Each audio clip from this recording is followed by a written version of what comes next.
My name is Roberto Erba Springoru, and this is my story of how I came to the US and ended up pursuing my career as an actor. So when I was 16, I decided to come to Utah to try something new that could help me with my situation, as I was a little troubled teen and the regular Italian board schools was not making it for me. So when I came to Utah, I spent some time there, made some friends, and ended up then moving to New Hampshire for my last year of high school. As I was in New Hampshire, it was time to apply to college, and I applied very late, like in May.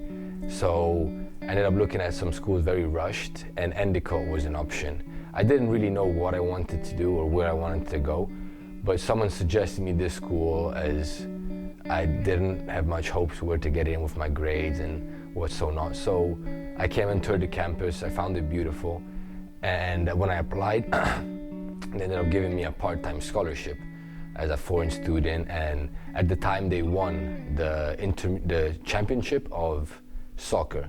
So that was very intriguing for me, coming from a background of Italy, which soccer is my religion, pretty much. So I was very intrigued coming to this school, and I ended up entering in January instead of September because I faced some issues back home again with some substances and had to go through some personal issues in order to come here as myself. So when I entered in January, I realized that I wasn't pursuing anything fulfilling. I was going to classes and waking up and falling asleep, flat-toned, very monotonous. I was not feeling like this was who I was or what I should have been. And I always had in the back of my mind wanting to be an actor since I was a kid. My grandma and my dad, they always motivated and pushed towards the artistic side. I'm very creative and have a lot of energy and ADHD, and the fields where I would excel in school were either PE or drama. And when I was a kid, I remember the first time I saw someone acting or lying was my dad, and it was me, my brother, and him on our motorbike to go to the cinema. And my dad passed through a pedestrian area, and we were free on a bike, which is illegal. And a policeman saw us, and when my dad realizes this couple was coming over, he turns back at me and says, "Fake that you're sick and just go along with my story." So when the cop comes, I was so terrified I started crying and saying my tummy hurts, and I started hiccuping. And then I see my dad handling the situation and speaking of how my brother was too young to stay home alone and we're going to the doctor and so on. And the cops just let us go to the cinema. And then we all started celebrating on the bike with no helmets, and it was a very intense moment. And that moment I realized like how much characters can bring you in and out of trouble. And I was amazed since a very young age. And then in Turkey, we have a family house where my parents grew up, my mom, because my grandpa was working there for a while, and he designed this house when he was in his 50s. And every summer we spend at least 2 months there. And all my family, they're lazy Italians, and after they eat, they decide to have a siesta.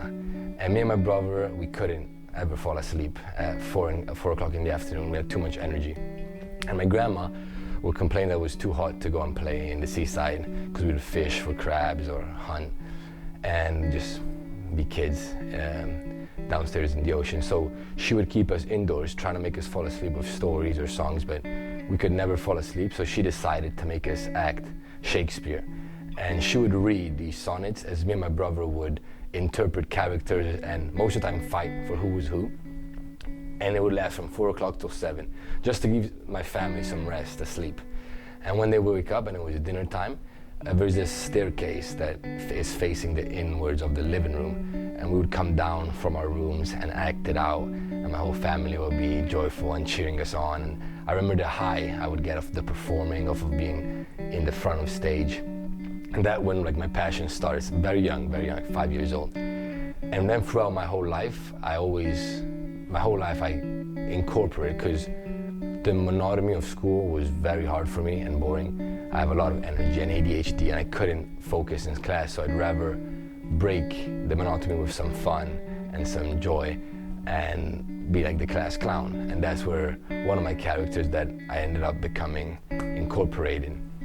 And then it moved on when I found the stadium, another place where I could get a lot of my energy out, and there was this Ultras Curva Sud, which is a hooligan section, and I was struggling finding myself. I was lost, and here I felt very comfortable in this surrounding, and I joined a kickboxing gym. So I would always incorporate characters in my life, and to the point that they were me and I became them.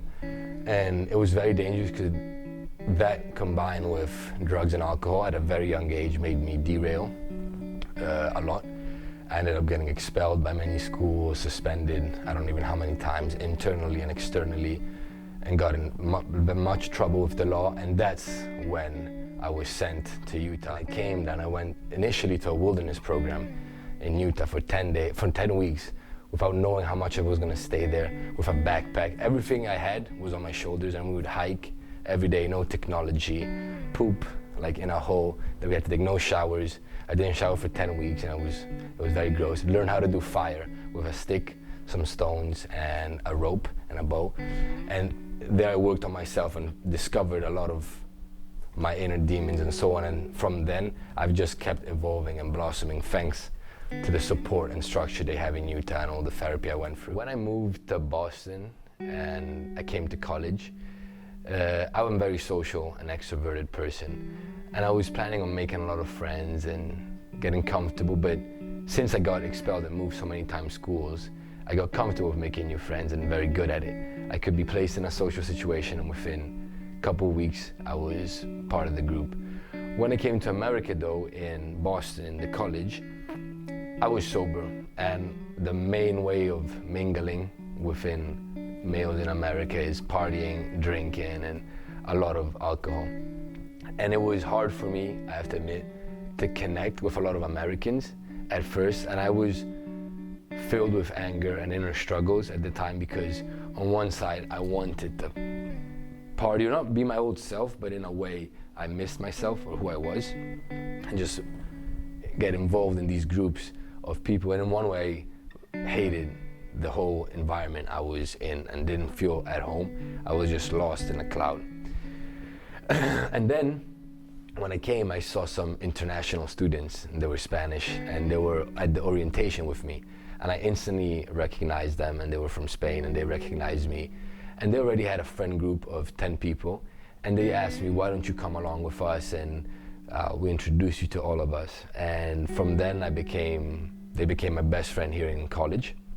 And actually my friend Tristan is filming this, and he was a key part also on my courage and commitment to take the jump and leap of faith into going into acting, because it was always in the back of my mind, roaring, and always like every night before going to bed it would be talking to me.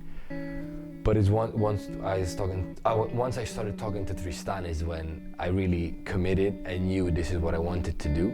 And I'm very lucky that he, as a director student, he uses me in a lot of his classes to film and to break the ice around me and get comfortable being in front of the camera. So the relationships I build in Endicott are mostly from international students, and I love the guys I'm around. It's a group of 12 of us. And American students, unfortunately, I do not have many American friends, but because there's not much in common. And my whole background coming from where I've been, when I come here, and it's just mentally we're in different places, and it's very hard for me to find a meaningful connection which doesn't involve drug and alcohol, because I'm 1.5 years sober and I cannot put that on the line.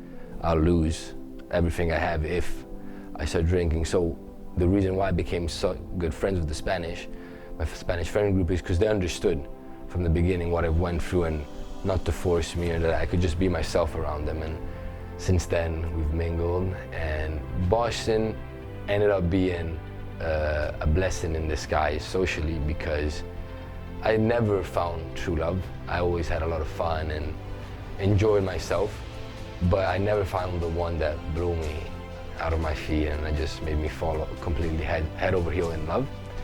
And this winter break, luckily, I found the one, and I swear I'm gonna marry her. Like, I'm 20 years old, and I know she's the one. I wanna put 2 babies, have like horses and dogs, and I'm super excited. And she's just turned everything more beautiful, like the trees, the chairs, living on campus, everything became more beautiful. And she came hand in hand also with me pursuing my acting career. And to have her as a support and as well my friends, because it's very vulnerable and sometimes it can get a lot for me to deal with auditions and getting into character, and the hard part is getting out.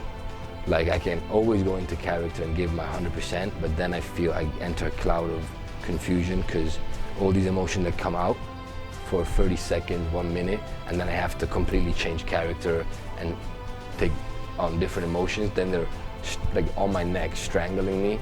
So I'm trying to learn how to switch off faster, and having her by my side with my Spanish friend that they understand me, it's been like a blessing.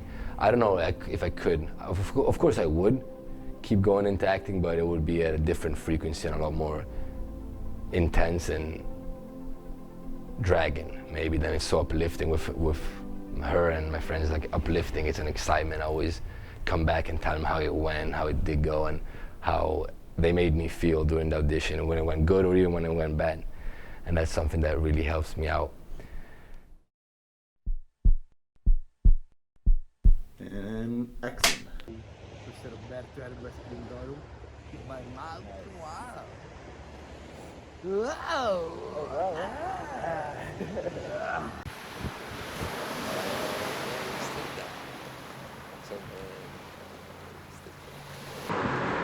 That was too scary, bro. My God.